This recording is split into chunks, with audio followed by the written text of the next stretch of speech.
Hey, welcome to The Explainer. For as long as we've been around, we've been on this mission to be better, to be smarter, to unlock that potential that we all feel is hiding just under the surface. Today, we're going to dig into three totally different blueprints for how to do just that. So that leads us to the real question, right? Are there actual hidden codes or pathways we can follow to unlock everything we're capable of? We're about to explore three very different models for doing it, and they come from some really fascinating, maybe even unexpected places. Our first blueprint, well, it's a wild one. Okay, so our first blueprint comes from the world of what's called practical magic. Now, before your mind jumps to wizards and spells, hold on. This is all about a modern psychological system for intentionally shaping your reality and, in the process, growing as a person. This path is called concrete magic or practical magic. Now, the people who practice this, they don't see the universe as some neat, tidy place. No, they see it as a sea of pure chaos. So the goal isn't to fight the chaos, it's to work with it, to use your intention to create these little pockets of order and meaning, all for the purpose of your own growth and enlightenment. And it works on two really interesting ideas. First, the whole point of any magical act is to increase what's called integrated information, or a fee. Just think of it like turning up the volume on order and coherence in a system. The second idea is how that happens, through something called morphic resonance. This theory says that patterns just love to repeat themselves. Once something happens a certain way, it leaves a kind of memory, an attractor, that makes it easier for the same thing to happen again. So magic, from this point of view, is really the art of creating and tapping into these powerful reality-shaping patterns. So how do you actually use this?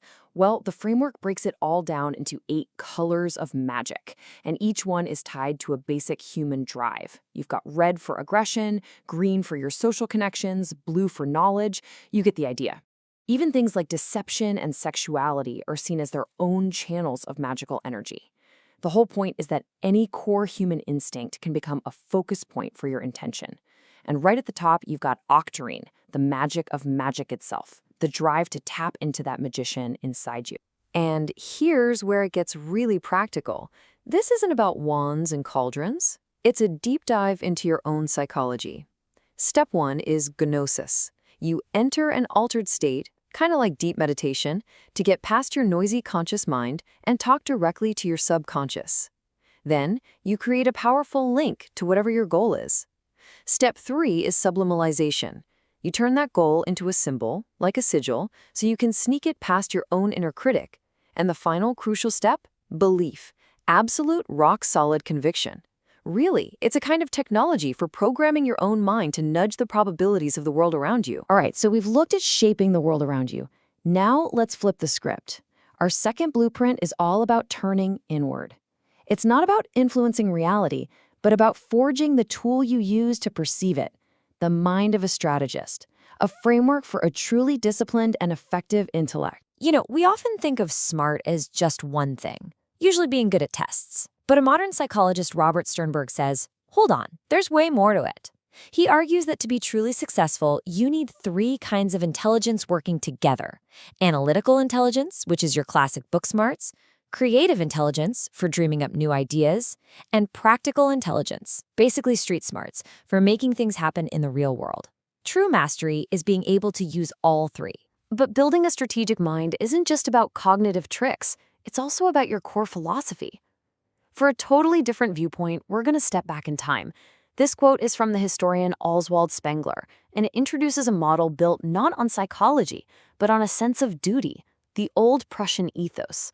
And it's really important to remember, this is Spengler's historical analysis of a very specific cultural mindset from back in the 1920s. Spengler drew a really sharp line here. In what he called the capitalist view, work is a transaction. You do it to get rich, period. But in the Prussian view he was describing, work was a beruf, which is like a calling, a moral duty. The goal wasn't to get wealthy. The goal was to perform your duty for the good of the whole group, for the state. It was about playing your part in a much larger organism. And this whole mindset was held together by these really demanding virtues. Absolute loyalty, strict discipline, a powerful sense of duty, and maybe most importantly, self-effacement. The idea of putting the collective good way ahead of your own personal desires. This wasn't just for soldiers. It was a code for the entire society from the top down. Okay, so that Prussian way is a piece of history, right? But that core idea of a disciplined, structured mind, that's as relevant as ever. And today, the tools we have to build one, they're incredible. We can now use things like AI to get that same mental sharpness. Think about using an AI not as a search engine, but as your own personal tutor that challenges every assumption you have. It can quiz you relentlessly to lock things into your memory and help you build a truly formidable, organized intellect. So we've covered acting on the world, and we've covered structuring your mind. Our third and final blueprint goes even deeper. It moves past action and intellect to explore the very fabric of consciousness itself. This is the path of the sage, and it's all about inner transformation. The philosopher Sri Aurobindo had this incredible idea that our human consciousness isn't the end of the line. It's just one stage in a much grander evolution. He actually mapped out the journey, starting with our everyday, fragmented, ordinary mind. From there, you can level up to a higher mind that sees the big picture, an illumined mind that literally sees truth, and an intuitive mind that just knows things instantly. And beyond that, you get to vast, cosmic levels of awareness, all the way to the ultimate goal, the supermind, a state of total, indivisible unity. That sounds amazing, doesn't it? A journey to supermind? But let's be real. It raises a very practical question. If our consciousness is supposed to evolve, what's stopping us? What's all the junk we're carrying around that keeps us stuck on level 1? Well, one really cool modern approach gives us an answer, and it's called the lotus effect. It's based on the image of a lotus flower, which can grow up through the muddiest water and still be perfectly clean. The idea is that we need to learn how to do the same thing, to cleanse ourselves of all the informational mud we pick up every day. And this gets to the absolute heart of the matter. It's basically a case of mistaken identity. See, most of our unhappiness comes from what we could call our ego identity. That's when we identify with things that are constantly changing. Our thoughts, our job title, our feelings, even our body. But the lotus identity is different. It's when you identify with the only thing that doesn't change, your essential self, your pure awareness. The author calls it your amness, that simple, quiet feeling of just being. So how do you actually do this? The technique is both ancient and incredibly simple. It's a practice called neti neti, which just means not this, not that. You systematically look at all the things you think you are, and you let them go. You realize, I am not my mind. My thoughts come and go. I am not my body. It's changing all the time. I am not my past. And by letting go of all these temporary labels, you start to feel what's left behind, that stable, peaceful core of pure awareness. Okay, so let's pull it all together. We've explored 3 powerful and very different blueprints for mastery: the way of the magician, the path of the strategist, and the journey of the sage. Each one gives us a unique set of tools for unlocking our potential. So to recap, here are our 3 blueprints. We have the magician, who works to shape the outside world by mastering belief and tapping into universal patterns. Then we have the strategist, who builds a powerful inner world through structured thinking and a deep sense of duty.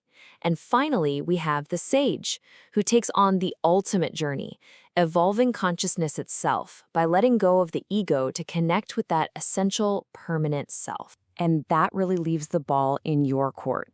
We've laid out 3 distinct paths to mastery, one focused on doing, one on thinking, and one on being. So the final question is for you: magic, duty, or consciousness? Which of these blueprints speaks to you?